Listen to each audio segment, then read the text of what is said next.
السلام عليكم يا جماعة. بخصوص أخونا فهد الشامي أبو جهاد، كثرت الشائعات بالفترة الأخيرة، ورواد مواقع التواصل الاجتماعي كل مين بينشر على كيفه شيء. أخونا أبو جهاد استشهد، شيء متصور بمعارك الساحل ضد فلول الأسد، شيء. يا جماعة الخير، الله يكرمكم يا رب. يعني قلوب أهله والله ما أنا متحملة أبدا.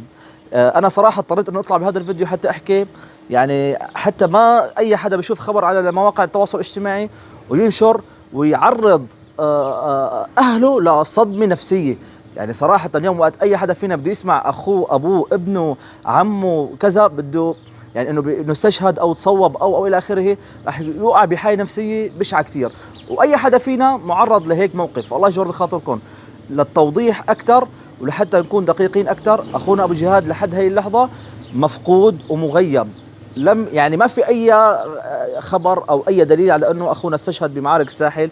طبعا شفنا صورة انتشرت لأحد الأشخاص يعني اللي استشهدوا ضد فلول الأسد ضد فلول الأسد، بس ولكن هذا مو أخونا أبو جهاد فهد الشامي. أخونا أبو جهاد لحد هاي اللحظة مغيب، وغالبا يعني لحد هاي اللحظة ما تأكد الموضوع، بس ولكن غالبا هو موجود عند قوات سوريا الديمقراطية أثناء سفره من دمشق لحلب. دخل لمناطق وجود قوات سوريا الديمقراطية داخل مدينة حلب بالغلط. هي غالبا لحد هاي اللحظة.